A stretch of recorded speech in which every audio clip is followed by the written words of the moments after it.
네, 인사하겠습니다. 안녕하세요. 네, 이제 오늘이 11월의 마지막 날입니다. 내일부터는 12월이죠. 한 해를 또 잘 마무리하시고 주님 안에서 또 새로운 2026년을 맞이하면 좋겠습니다. 오늘 말씀의 제목은요, 경건의 모양은 있으나 그 능력은 부인하는 시대라는 말씀으로 좀 교제를 나누고자 합니다. 한번 따라해 보겠습니다. 경건의 모양은 있으나 그 능력은 부인하는 시대.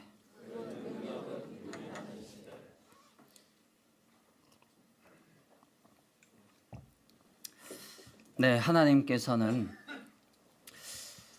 이 땅에 태어난 모든 사람이 구원을 받고 하나님의 자녀가 되며 또 하나님과의 사귐이 있기를 원하십니다. 자녀로서의 삶인 거죠. 어떤 사람이 지갑에서 돈을 훔쳤습니다. 그런데 감옥을 가지 않았습니다. 이유는 뭐 때문일까요? 경찰에게 잡혔는데 아버지의 돈을 훔쳤습니다. 만약 그 아버지의 지갑에서 돈을 훔친 것이 아니라 다른 사람의 지갑에서 돈을 훔쳤다면 이 사람은 죄에 대한 대가를 받게 됩니다. 처벌을 받게 됩니다. 그러나 우린 동일하게 이 하나님의 자녀로 삶을 살아가는 이 가운데에 우리는 연약하고 부족하고 또 잘못이 있어서 아버지 하나님 앞에 죄를 범할 수도 있습니다. 그러나 하나님께서는요, 그것을 자녀의 관계로 삼으시기 때문에 그 죄에 대한 분명한 책망과 꾸짖음은 있지만 그러나 용서해 주시고 진정한 참된 해결을 통해 변화된다면 또 주님 앞에 겸손하게 정직하게 나아온다면 하나님께서는 용서해 주시는 것입니다. 그리고 새롭게 함으로 변화를 받게 하시고 결국은 그 그리스도인의 삶 가운데 영적인 성장을 이루어 가실 것입니다. 이 말씀을 어떻게 준비하게 된 계기는요, 최근에 지난 9월부터죠, 대구남부교회 소그룹이 3개로 나누어져 진행되고 있습니다. 그 중에 하나인 소그룹에서는 잊혀진 명령 거룩하라 라는 책자를 가지고 교제들을 나누고 있습니다. 요즘 시대에, 특히 요즘 시대에는 점점 잊혀져 가는 명령일 수도 있습니다. 왜냐하면요, 하나님께서는 베드로전서 1장 15절로 16절에 우리를 향한 하나님의 마음을 분명하게 말씀하고 있습니다. 우리 같이 읽어보겠습니다. 시작. 오직 너희를 부르신 거룩한 이처럼 너희도 모든 행실에 거룩한 자가 되라. 기록되었으되 내가 거룩하니 너희도 거룩할지어다 하셨느니라. 이 거룩이라는 단어가요, 하나님에게는 참 어울립니다. 하나님은 거룩하신 분이시고 악이 조금도 없으시고 선하신 분이기 때문입니다. 그러나 하나님을 믿는 자녀가 거룩한 사람인가? 그렇게 말할 수 있는가? 여기에 대해서는 저는 자신이 없습니다. 우리 스스로의 힘은 또 우리의 삶은 그 거룩을 온전히 이 땅에서는 이루기 어려울지도 모릅니다. 누구보다도 잘 아시는 하나님께서요, 우리의 삶에 바라시는 것이 있다면 이렇게 말씀하고 계세요. 내가 거룩하니 너희도 거룩하기를 바란다. 너희를 부르신 거룩한 이처럼 너희도 모든 행실에 거룩한 자가 되기를 바란다. 이 말씀이 오늘 우리 성도님들에게는 어떻게 와닿습니까? 주님은 그에 대한 해답을 그리고 그 방법을 우리에게 알려주셨습니다. 그것을 오늘 말씀을 통해 좀 교제해 보고자 합니다. 구원받은 하나님의 자녀라도요, 우리의 마음과 생각을 주님께 두지 않으면, 또 성령님의 인도하심을 힘입지 않으면,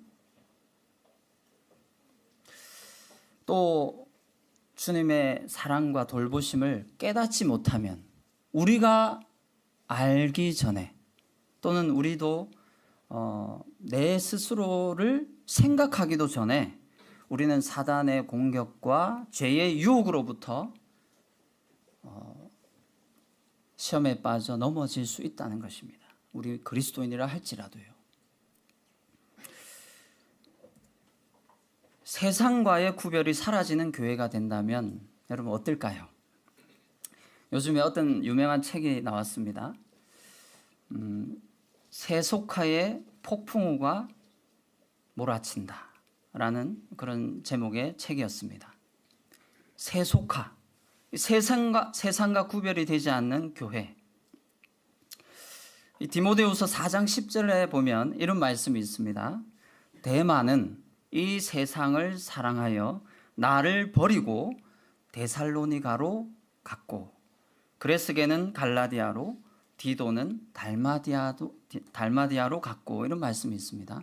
원래 이 데마는요, 사도 바울의 훌륭한 동력자였습니다.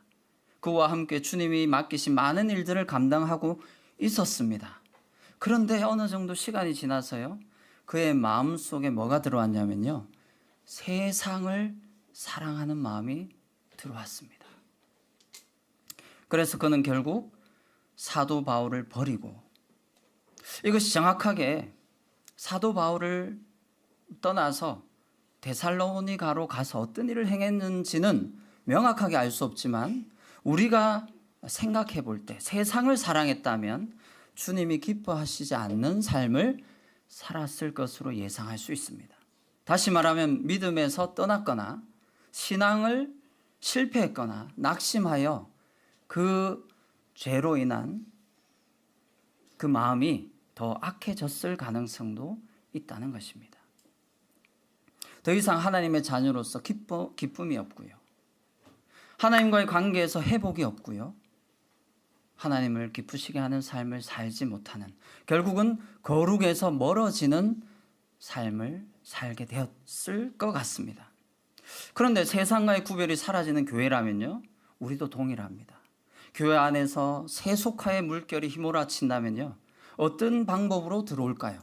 첫째로 세상 문화를 통해서 타고 들어옵니다. 세상의 문화는 어떻습니까? 모든 성적인 부분이나 결혼의 문제를 귀히 여기지 않습니다. 성경적 가르침과는 반대로 가고 있습니다. 많은 매체, 영화, 드라마, 음악, 이걸 통해서요, 사단은 끊임없이 세상 사람들에게 무엇을 주입하고 있습니까? 바로 성적인 타락, 문란함, 그리고 이 범죄에 대한 경각심을 점점 흐리게 만들고 있다는 것입니다. 그래서 우리로 하여금 세상으로 마음이 쏠리고 또 관심을 갖게 하므로 결국은 믿음에서 떠나거나 넘어지게 만드는 것이 이 사단의 전략입니다. 오늘 말씀의 제목처럼요, 경건의 모양은 있지만, 교회는 다니지만, 신앙생활을 하고는 있지만, 그 속에 참된 주님의 기쁨을 감당할 수 없고 주님이 역사하실 수 없는 그런 모습이 될 수 있다는 겁니다. 이 요한일서 2장 16절 말씀에 우리 한 번 더 읽어보겠습니다. 시작. 이 세상이나 세상에 있는 것들을 사랑하지 말라. 누구든지 세상을 사랑하면 하나님의 사랑이 그 안에 있지 아니하니, 이는 세상에 있는 모든 것이 육신의 정욕과 안목의 정욕과 이생의 자랑이니 다 아버지께로부터 온 것이 아니요 세상으로부터 온 것이니라. 주님은요, 이 세상을 창조하셨습니다. 그런데 창조주이신 하나님이요, 이 세상이 악하다고 말씀하고 있습니다. 이유는요, 아담과 하와가 사단에게 속아서, 거짓말에 속아서 불순종함으로 죄를 범했기 때문입니다. 그리고 이 세상은 공중의 권세 잡은 자, 곧 사단에 의해서 많은 영향력이 행사되고 있습니다. 그래서 마음과 생각을 빼앗고 있는 거죠. 요즘 우리 청소년들 또는 요즘 세대의 사람들을 한번 생각해 보십시오. 우리 자녀를 예로 들게요.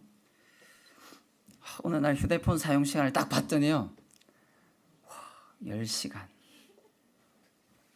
그러니까 우리 요즘 아이들은요, 그냥 부모가 관심을 갖지 않으면요, 매 모든 순간을 휴대폰과 함께 할 수 있습니다. 그런데 휴대폰을 통해서 뭐가 들어오느냐 하면 이 세상의 가치관, 세상의 죄악됨, 세상의 악한 것들, 세상의 하나님을 믿지 못하게 하는 많은 철학과 사상들이 들어올 수 있다는 겁니다. 지금 여기에서도 밝히고 있죠. 육신의 정욕. 육신의 정욕은요, 우리의 이 죄악된 몸이 옛 습관이 갖고 있는 이 악한 본성이 꿈틀꿈틀 더 활개를 치게 만드는 것입니다. 그리고 안목의 정욕은요, 눈은 보아도 족함이 없고요, 귀는 들어도 끝이 없습니다. 우리가 한번 빠지게 되면요, 거기에서 헤어나올 수 없습니다. 이생의 자랑, 명예와 권력과 돈 버는 것과 뭐 이런 것들에 우리의 마음이 쏠릴 수 있습니다. 그러나 하나님은 이 모든 것은 세상으로부터 온 것이라고 말씀하고 있습니다. 이 세상을 사랑하느냐 아니면 하나님을 사랑하느냐, 둘 중에 하나밖에 없다는 것입니다. 근데 사단은 속이죠. 아니야, 괜찮아. 이 정도는 괜찮아. 여러분, 그게 속아 넘어가서는 안 됩니다. 하나님께 구별되어진 교회는요, 이 세상과 구별되라고 말씀하고 있습니다. 그래서요, 하나님은 거룩하십니다. 내가 거룩하니 너희도 거룩하라 하신 이 말씀 속에 이 거룩을요, 우리에게 맞게 조금 더 이해를 하자면 구별되어진 삶을 살기를 원하신다는 것입니다. 자, 우리는 주님의 거룩을 쫓아갈 수 있습니다. 그 방법은요, 구별되어진 삶을 삶으로 가능합니다. 우리 고린도후서 6장 14절로 16절 말씀을 한번 읽어보겠습니다. 중요한 말씀입니다. 같이 읽어볼게요. 시작. 너희는 믿지 않는 자와 멍에를 함께 매지 말라. 의와 불법이 어찌 함께하며 빛과 어둠이 어찌 사귀며 그리스도와 벨리알이 어찌 조화되며 믿는 자와 믿지 않는 자가 어찌 상관하며 하나님의 성전과 우상이 어찌 일치가 되리요. 우리는 살아계신 하나님의 성전이라. 이와 같이 하나님께서 이르시되 내가 그들 가운데 거하며 두루 행하여 나는 그들의 하나님이 되고 그들은 나의 백성이 되리라. 자, 하나님께서는 분명하게 그들과 구별되어질 것을 말씀하고 있습니다. 결론적으로 그 뒤에 있는 말씀 17절로 18절 말씀을 한 번 더 읽어보겠습니다. 시작. 그러므로 너희는 그들 중에서 나와서 따로 있고 부정한 것을 만지지 말라. 내가 너희를 영접하여 너희에게 아버지가 되고 너희는 내게 자녀가 되리라. 전능하신 주의 말씀이니라 하셨느니라. 하나님의 말씀입니다. 너희는 그들 중에서 나와서 따로 거해라. 그래서 교회로, 에클레시아로 모이는 것입니다.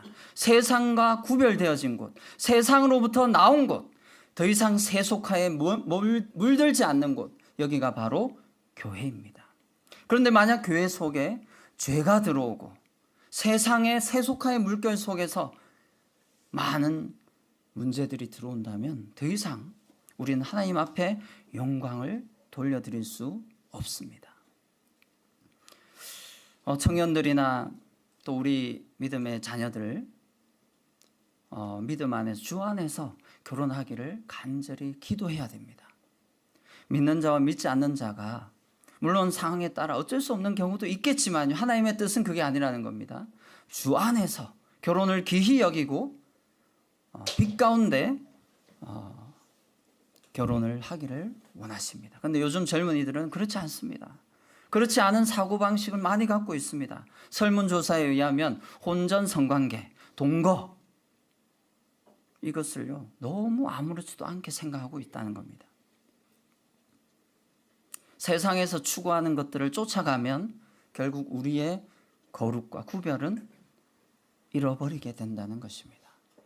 우리 다음 세대들 또 젊은 학생들, 청년들 주님의 거룩하신 말씀 위에 분명하게 알고 자신의 마음과 생각을 지키기를 바랍니다.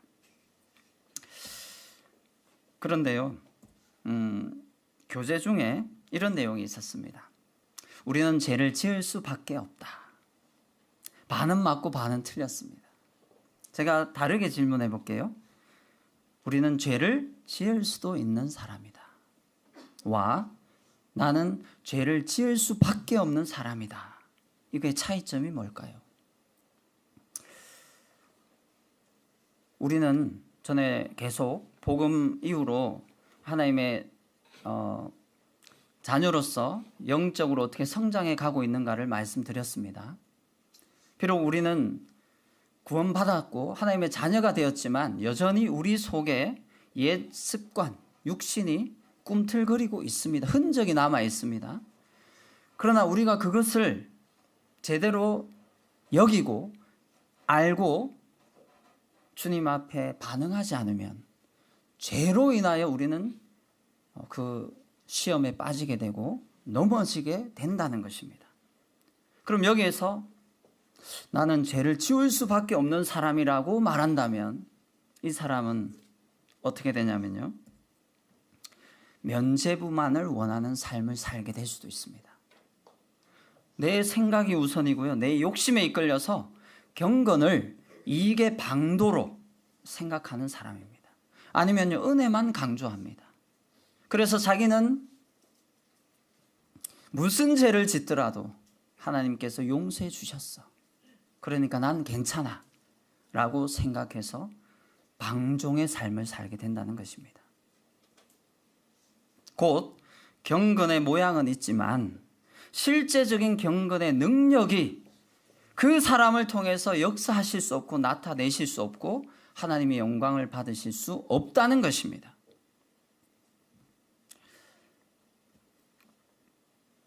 그럼 우리는 어떤 모습으로 주님 앞에 나가야 될까요? 죄를 지을 수도 있는 사람입니다. 아버지의 뜻은요, 분명하게 우리가 죄를 짓지 않기를 원하십니다. 자, B의 관점은요, 죄를 지을 수도 있는 사람입니다. 이것은 참된 회개와 은혜를 힘입는 사람입니다. 아, 내가 죄를 지을 수도 있다. 주님, 저를 불쌍히 여겨주십시오. 저를 도와주십시오. 저를 회복시켜 주십시오. 그 마음으로 주님이 우선되어 있습니다. 연약함과 죄에 빠질 수는 있지만 참된 회개가 분명하게 일어납니다. 그 사람에게는요. 그것이 하나님이 우리에게 기대하시고 바라시는 일입니다. 결국 주님은 그 일을 통해 우리가 아파하고 상처받고 힘들어할 수는 있지만 우리가 온전한 치유를 통해 회복을 경험하기를 원하시는 것입니다.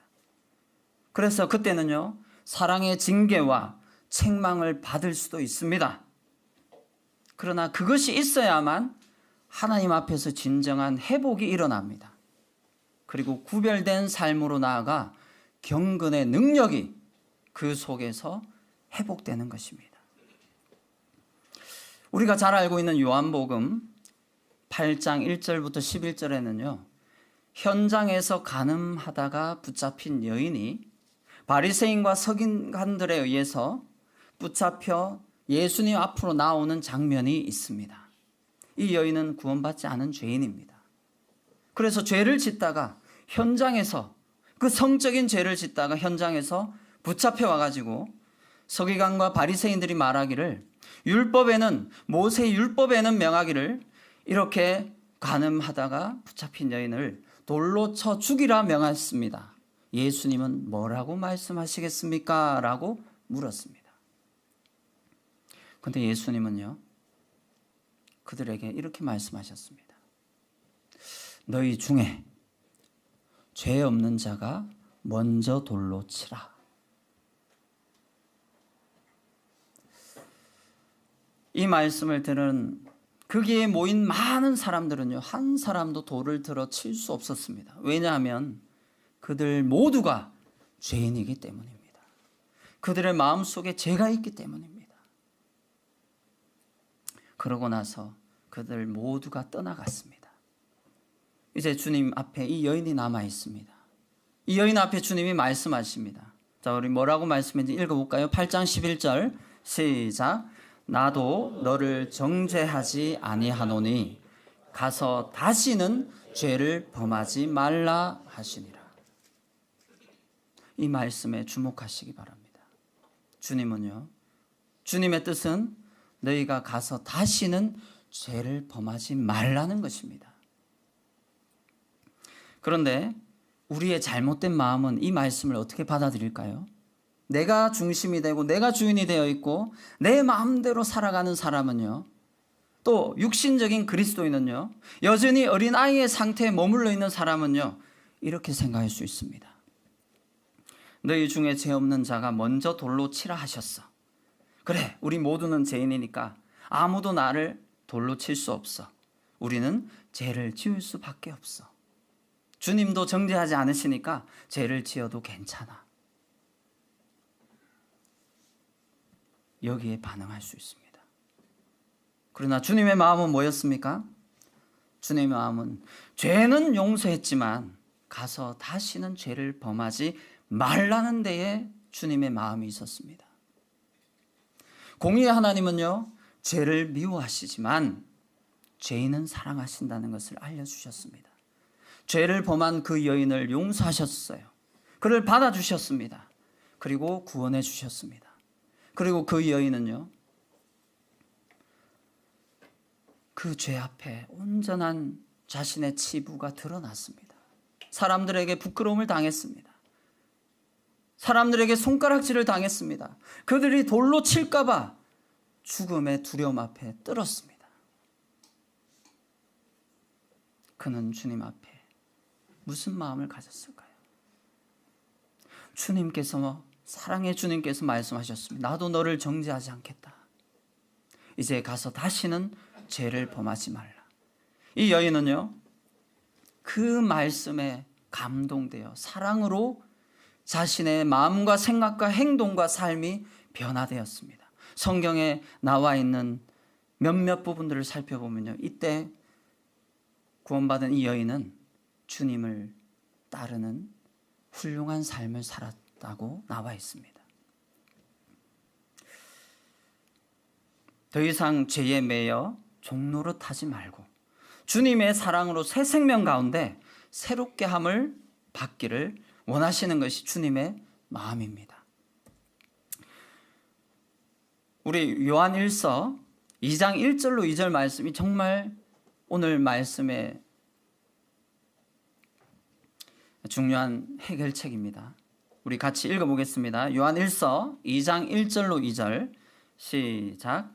나의 자녀들아, 내가 이것을 너희에게 씀은 너희로 죄를 범하지 않게 하려 함이라. 만일 누가 죄를 범하여도 아버지 앞에서 우리에게 대언자가 있으니 곧 의로우신 예수 그리스도시라. 그는 우리 죄를 위한 화목 제물이니 우리만 위할 뿐 아니요 온 세상의 죄를 위하심이라. 우리는 죄를 범할 수도 있습니다. 만일 누가 죄를 범한다면요, 우리에게 대언자가 되시는 예수 그리스도가 계십니다. 아버지의 자녀로서 가족이기 때문에 그 아버지의 사랑이 우리를 책망하시고 꾸짖으시고 바로잡으시고 징계하심으로 회복시켜 주시는 것입니다. 그런데요, 이 죄는 한번 따라해 볼까요? 용서받지 못할 죄는 없지만 용서받지 못한 죄는 해결받아야 한다. 우리가 죄악을 주님 앞에 잘못된 마음을 마음속에 품고 있으면요, 주께서 우리를 만나지 않으시고 듣지 않으십니다. 이사야 59장 2절 말씀에 오직 너희 죄악이 너희와 너희 하나님 사이를 갈라 놓았고 너희 죄가 그의 얼굴을 가리어서 너희에게서 듣지 않으시게 함이니라. 죄는요, 가볍게 여길 수 있는 문제가 아닙니다. 부모와 자식 간의 관계를, 인격적인 그 관계를 깨어버리고 부서지게 만듭니다. 그리고 하나님으로부터 도망가게 만들고요, 피하게 만들어 버립니다. 만일 죄를 범하거든 이라고 했죠. 우리는 죄를 범할 수도 있습니다. 연약함 때문에요. 그래서 우리가 짓는 죄, 하나님의 자녀가 짓는 죄는 종류가 크게 내면적인 죄와 외면적인 죄가 있을 수 있습니다. 내면적인 것은요, 개인적이고 사적인 죄입니다. 주님만 알고 계신 거예요. 그러면 그런 문제는요, 정직하게 주님 앞에 그 문제를 가지고 가서 해결받으시면 됩니다. 요한 1서 1장 9절 말씀처럼요. 만일 너희가 죄를 범하면 미쁘시고 의로우사 우리의 죄를 자백하면 용서해 주시는 그 주님 앞에 고백해야 되는 것입니다. 그래서 그 관계를 회복해야 하는 것입니다. 그런데 그 개인적이고 사적인 죄 말고요, 공적이고 피해자가 있거나 드러난 범죄거나 성적인 죄는, 예를 들면 불륜이나 간음이나 혼전 성관계나 이런 것들은요, 공적인 죄로서 공적으로 징계와 책망을 통해 다루심을 받아야만 회복이 될 수 있습니다. 그렇지 않고 내가 내 속에 그것을 감추어 두고 숨겨둔다면 그 주님과의 관계는 끝까지 회복되지 않고요, 하나님은 여호와를 기뻐하라, 여호와를 기뻐하는 것이 너희의 힘이니라 말씀하셨는데 그 경건의 능력을 경험할 수 없는 삶을 살아갈 수도 있다는 것입니다. 주님은요, 우리가 참된 회복에 이르기를 원하십니다. 부끄럽고 비참할지라도, 그 순간은 너무 힘들고 고통스러울지라도 참된 회개와 고백으로 자신을 진실되게 돌아보기를 원하십니다. 그리고 말씀에 따라 진정한 책망과 징계를 받아서 공적인 회복을 통해 이 몸된 교회의 거룩함을 다시금 지키기를 원하시는 것이 하나님의 뜻입니다. 그 관계 회복 없이 우리는 거룩을 잃어버리게 되고 구별된 삶을 살지 못한다면 얼마나 하나님께서 마음 아파하시고 성령님이 근심하시고 고통스러워하실지 우리가 생각을 해보아야 합니다. 경건의 능력을 잃어버린 삶, 정말 비참합니다. 우리 마태복음 5장에는 이런 말씀이 있습니다. 너희는 세상의 소금이라. 소금이 만일 그 맛을 잃으면 무엇으로 짜게 하리요? 다만 버리워져 밖에 사람들에게 밟힐 뿐이니라. 너희는 세상의 빛이라. 그 빛이 어둠을 잃으면 그 어둠이 얼마나 더하겠느냐. 우리가 빛 가운데 우리의 착한 행실을 보고 하나님을 믿게 하라고 말씀하고 있습니다. 저는 이 시간 여러 성도님들 앞에 도덕적인 삶을 말씀드리고 있는 것이 아닙니다. 도덕적인 수준의 삶은요, 인간의 도리에서 가장 기본적이고 낮은 수준입니다. 하나님은 우리에게 무엇을 말씀하시냐면 도덕적인 완벽한 삶을 사는 것이 아니라요, 경건의 능력을 가진 은혜의 성령의 법에 사로잡힌 하나님의 자녀로서의 삶을 살기를 원하시는 것입니다. 디모데후서 3장 1절로 3절 말씀, 오늘 본문 말씀인데 벌써 40분이네요. 그래서 결국은 오늘 일 다 못할 것 같아요. 그래서 다음에 2부를 하겠습니다. 오늘은 디모데후서 3장 1절로 3절에 너희는 이것을 알라. 말세 고통하는 때가 이르러 사람들이, 자, 같이 읽어보겠습니다. 시작. 자기를 사랑하며 돈을 사랑하며 자랑하며 교만하며 비방하며 부모를 거역하며 감사하지 아니하며 거룩하지 아니하며 무정하며 원통함을 풀지 아니하며 모함하며 절제하지 못하며 사나우며 선한 것을 좋아하지 아니하며. 지금 이 말씀이 기록된 연도가요, 성경학자들에 의하면 AD 66년입니다. 사도 바울이 로마 감옥에 두 번째로 갇혀 있을 때, 옥중에 이 디모데에게 마지막으로 유언과 같은 말씀을 기록한 글이 디모데 후서입니다. 그리고 AD 67년에 사도 바울은 순교를 당했습니다. 그 당시에 로마의 황제가 누구였을까요? 네, 네로 황제입니다. 64년도에 로마 시내에 대화재를 일으켜서 사람들을 많이 죽였죠. 그리고는 덮어 씌웠어요. 뭐라고요? 그리스도인들이 화재를 일으켰다. 그러니 믿음이 없는 많은 사람들은 그리스도인을 핍박하기 시작했습니다. 이 세상은요, 악합니다. 역사 속에 실제로 그런 일이 있었습니다. 그리고 그것을 알고 있는 사도 바울은 성령님의 감동하심을 받아 먼 미래의 말세 마지막 때의 어떤 모습으로 사람들이 살아갈지를 말씀하고 있습니다. 그 말씀이 무엇입니까? 마지막 때에 고통하는 때가 있다는 것입니다. 고통.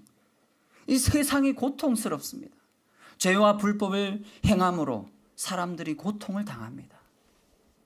원칙을 지키지 않아서 불의의 사고를 당하고 큰 재난이 일어나고 자연 환경이 파괴되고 사람과 사람 간의 살인과 범죄가 끊이지 않습니다.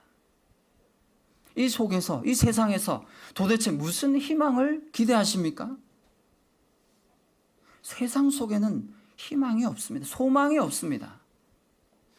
각 나라의 지도자들조차도 자신의 이익과 욕심을 따라 모든 것을 결정합니다. 지도자들이 그러한데, 학자들이 그러한데 무엇을 기대할 수 있습니까? 그래서요, 이 마지막 세대의 이 모습에 대해서는 다음 2부 때 말씀을 드리고요, 5절 말씀, 경건의 모양은 있으나 경건의 능력은 부인하니 이 같은 자들에게서 네가 돌아서라. 그들과 함께하지 마라. 그들에게서 떠나가라. 이것이 주님의 마음입니다. 오늘 말씀을 준비하면서 참 우리가 주님 앞에 어떤 모습으로 살아가고 있는지, 또 내가 바라보는 내가 어떠한 사람이 되기를 원하는지 성경은 우리에게 묻고 있습니다. 뭐라고 묻고 있을까요? 베드로후서 3장 11절로 14절 말씀 같이 읽어보겠습니다. 시작. 이 모든 것이 이렇게 풀어지리니 너희가 어떠한 사람이 되어야 마땅하냐? 거룩한 행실과 경건함으로 하나님의 날이 임하기를 바라보고 간절히 사모하라. 여기까지만 읽겠습니다. 다음에 2부에 또 해야 되니까요. 하나님은 우리에게 바라시는 것이 있습니다. 어떠한 사람이 되기를 원하느냐? 우리는 율법적인 사람이 되어서는 안 됩니다. 도덕적인 사람이 되어서는 안 됩니다. 남이 보면 또는 내가 하고 싶어서 이것이 옳기 때문에 이것을 행하면 잘한 거고 못하면 정죄를 받는 그런 사람이 아닙니다. 우리는 그리스도 안에서 생명의 성령의 법으로 자유함을 얻었습니다. 하나님의 자녀입니다. 그 자녀는요, 하나님을 사랑하기 때문에 반응하는 것입니다. 주님 앞에 우리가 회개하지 못한 것이 있다면 돌아보기를 원하고요. 내가 거룩하니 너희도 거룩하라는 주님의 말씀, 잊혀진 명령 거룩하라, 이 말씀을 우리가 돌아보면 좋겠습니다. 세상과 교회가 구별이 없고 내가 하나님의 자녀인데도 불구하고 세상 사람과 동일하다면 우리의 신앙은 헛된 것입니다. 대만은 세상을 사랑하여 데살로니가로 떠나갔습니다. 세상을 사랑하여 우리의 신앙을 잃어버린다면, 성령님이 우리 속에 계신데 근심하고 계시다면 우리는 주님 앞에 나아가야 됩니다. 주님께서는 뭐라고 말씀하시냐면요, 누구든지 나아오면, 주님 앞에 참되게 진실되게 정직하게 고백하면 주님은 미쁘시고 의로우사 우리를 용서하시고 우리를 회복시키시고 성령님의 도우심으로 말미암아 그 관계를 다시금 아버지와 아들의 관계로, 자녀의 관계로 삼으신다는 것을 잊지 마시기 바랍니다. 네, 우리가 서로를 위해 기도하고 또 주님 앞에 의뢰하는 우리 모두가 되기를 바라고요. 기도하고 마치도록 하겠습니다.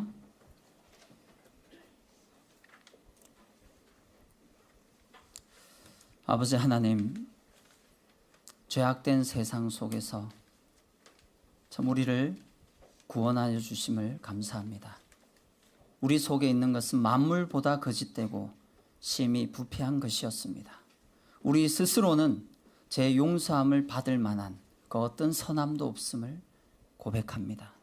그런 우리를 아시고 우리 주 예수 그리스도로 말미암아 죄 문제를 온전히 해결하여 주시고 이제는 하나님의 자녀로서 빛 가운데 구별되어진 정결한 삶을 살기를 원하시는 주님의 마음을 이 시간 생각합니다. 그 주님 앞에 우리가 고백하기를 원합니다. 우리의 연약함과 부족함을 아시고 우리를 불쌍히 여겨 주시옵소서. 우리로 시험에 들게 하지 마시옵고 다만 악에서 건지시옵소서라고 기도하라는 주님의 말씀을 우리가 끊임없이 기억하게 하시고 우리의 힘으로는 할 수 없기에 주님의 은혜와 사랑으로 이 모든 우리를 보호하시고 회복시키시고 지키시는 주님을 바라봅니다. 저희가 더 이상 경건의 모양은 있으나 그 능력은 부인하는 자가 되지 않기를 원합니다. 주님 앞에 우리의 모든 삶을 맡겨 드리옵나이다.